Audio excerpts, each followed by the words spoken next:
மாயே விஷ்ணுமயே மாயா மாயா விஷ்ணு மாயா அண்ணா சுவாமி அழைக்கின்றாரே நம்ம அண்ணா சுவாமி அழைக்கின்றாரே. மாயன் மயம் ஆன்மீக சகோதர சகோதரிக்கெல்லாம் என்னுடைய அன்பான பணிவான ஆசீர்வாதத்தை தெரிவித்துக் கொள்கிறேன். மாயன் மயம் உங்கள் நலன் பொருட்டே இறையருளாலும் குருவர்களாலும் தொடர்ந்து மாயன் மயில நான் பேசி வருகின்றேன். இந்த மாயன் மயம் இதை தொடர்ந்து பார்க்கின்ற கேட்கின்ற உங்க வாழ்க்கையில இந்த 2025ஆம் ஆண்டு உங்க வாழ்க்கையில ஒரு மிகப்பெரிய ஒரு தாக்கத்தை ஏற்படுத்த வேண்டும். கடந்த கால கசப்புகளை எல்லாம் மலர்ந்து எதிர்காலத்துல நன்மை நோக்கி நகர்கின்ற ஒரு நல்ல செயலை இறைவன் உங்களுக்கு அருள்வானாக. அந்த வகையில பார்க்கும்போது மாயன் மகன்ல ஒரு புதிய அறிமுகம் ஜோதிடம். இந்த ஜோதிடம் என்பதெல்லாம் சேம் ஹார்ட் டிஃபரெண்ட் தாட்ஸ்ங்கிற மாதிரி ஒவ்வொருவரும் ஒவ்வொரு விதமாக இறையர்களின் மூலமாகவும் குருவர்களின் மூலமாகவும் சொல்லி வருகின்றார்கள் நம் நலன் பொருட்டு. அந்த வகையில பார்க்கும்போது திருப்பூர்ல அதாவது பூர்வீகமாக பாரம்பரிய ஜோதிடர் என்று சொல்லக்கூடிய வள்ளுவர் குலத்துறையில் ஜோதிடர் என்று சொல்லக்கூடிய இந்த மந்திர ஜோதி அவர்கள் நமது மாயன் மயில தொடர்ந்து மாத ஜோதிடம் மட்டுமல்ல, அதாவது ஒரு பெரிய விஷயங்கள் என்னன்னா நமக்கு ஜோதிடம்னா 2 தான். ஒன்னு ராசி, இன்னொன்னு லக்னம். பெரும்பாலும் லக்னம் மூலமாக ஜோதிடம் சொல்வதெல்லாம் அரிதான ஒரு நிகழ்வு தான். அந்த வகையிலே திரு மந்திர ஜோதி அவர்கள் நமது மாயன் மயில பாத்தீங்கன்னா லக்ன பிரகாரம் 12 ராசி 27 நட்சத்திரத்துக்கும் லக்ன ரீதியான பலாபலன்களை எல்லாம் தொடர்ந்து சொல்கின்றார்கள். அதை கேட்டு பார்த்து பயனடைய வேண்டும் என்று கேட்டுக்கொள்கிறேன். இறையரும் அந்த அருள் ஒன்று ராசியாக இருக்கலாம் அல்லது லக்னாக இருக்கலாம். ராசி அதாவது மதியும் விதியும் ஒன்று சேர்ந்தால் மட்டும்தான் ஒரு மனிதன் வாழ்க்கையில நல்ல தசாபக்தி இறையர்களும் குருவர்களும் சேர்மாயில் வெற்றியை நோக்கி நகர முடியும். அந்த வகையில் பார்க்கும்போது திருமதி மந்திர ஜோதி அவர்கள் நமது மாயன் மயில தொடர்ந்து மாத ஜோதிடம் மட்டுமல்ல ஒவ்வொரு கிரகங்களுடைய சிறப்பியல்புகளை பற்றி தொடர்ந்து பேசுவார்.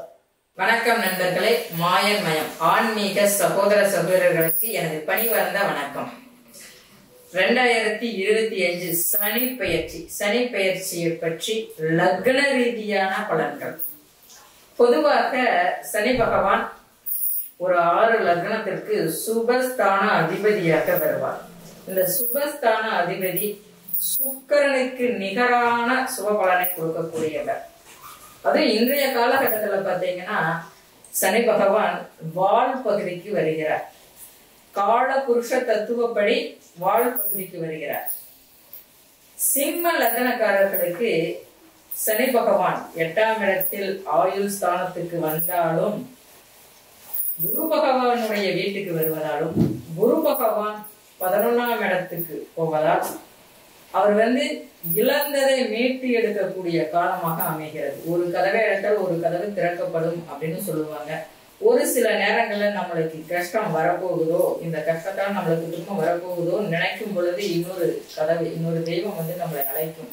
அந்த மாதிரி குரு பகவான் 11ஆம் இடத்தில் அமர்ந்திருப்பதால் இந்த 2025 சிம்ம லக்னக்காரர்களுக்கு குரு பகவானால் மாபெரும் யோகத்தை கொடுக்கக்கூடிய காலமாக அமையும். சனி பகவானுடைய தாக்கம் வால் பகுதிக்கு சென்று பூமியில் இறங்கிவிடும். ஏன்னா காலபுருஷ தத்துவப்படி குரு பகவானுடைய வீட்டுக்கு வால் பகுதிக்கு போயிருக்கிறார், 12ஆம் இடத்துக்கு போயிருக்கிறார். 12ஆம் இடத்து அதிபதி இங்கு 11ஆம் இடத்துக்கு உட்கார்ந்திருக்கிறார். அதனால நீங்க இழந்ததை மீட்டி கொடுக்க காலமாக இருக்கும். இதுவரைக்கும் உறவுகள் ரீதியாக இருக்கிற சின்ன சின்ன பிரச்சனைகள்லாம் தீர்ந்து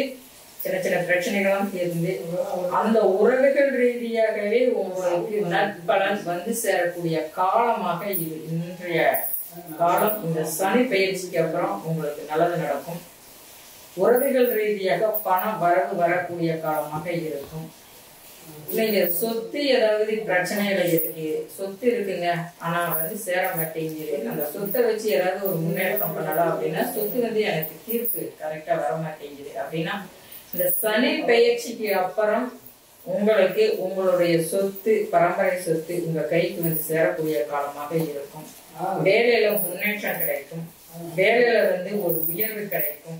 என்ன கேட்டீங்கன்னா குரு பகவானுடைய 11ஆம் இடத்துல குரு பகவான் உட்கார்ந்து நல்ல பலனை கொடுக்கக்கூடியவராகவே அமைகிறார். குலதெய்வ வழிபாடு மிக மிக சிறப்பு. குலதெய்வ வழிபாடு பண்ணுங்க. நீங்க ஆணாக இருந்தாலும் சரி, பெண்ணாக இருந்தாலும் சரி, குலதெய்வ வழிபாடு ரொம்ப ரொம்ப முக்கியம். நம்ம வாழ்க்கைக்கு குலதெய்வ வழிபாடு பண்ணுங்க, இஷ்ட தெய்வத்தை வழிபாடு செய்யுங்க.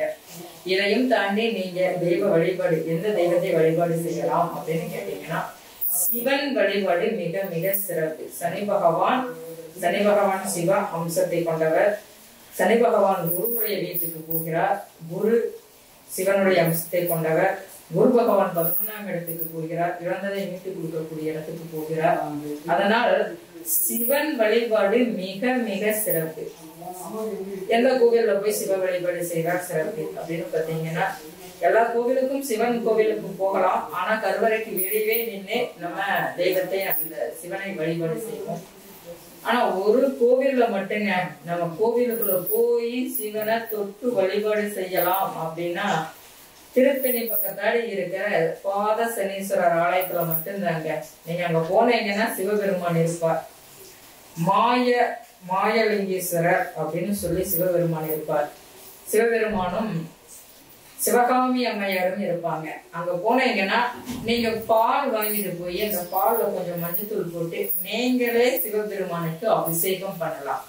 அபிஷேகம் பண்ணி கொஞ்சம் ஒரு மல்லிகைப்பூ, ஒரு விளக்கு ஒண்ணு, நெய்யில ஒரு நெய் தீபம் ஒண்ணு போட்டு ஒரு சாமி கும்பிட்டு வாங்க.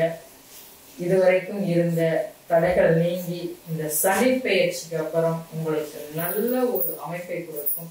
மாயன் மயம் யூடியூபுக்கு சப்ஸ்கிரைப் பண்ணுங்க. நன்றி, வணக்கம் நண்பர்கள். இந்த வீடியோ உங்களுக்கு பிடிச்சிருந்தா லைக் பண்ணுங்க, ஷேர் பண்ணுங்க, கமெண்ட் பண்ணுங்க, மறக்காம சப்ஸ்கிரைப் பண்ணிடுங்க, அந்த பெல் பட்டனையும் கிளிக் பண்ணிடுங்க.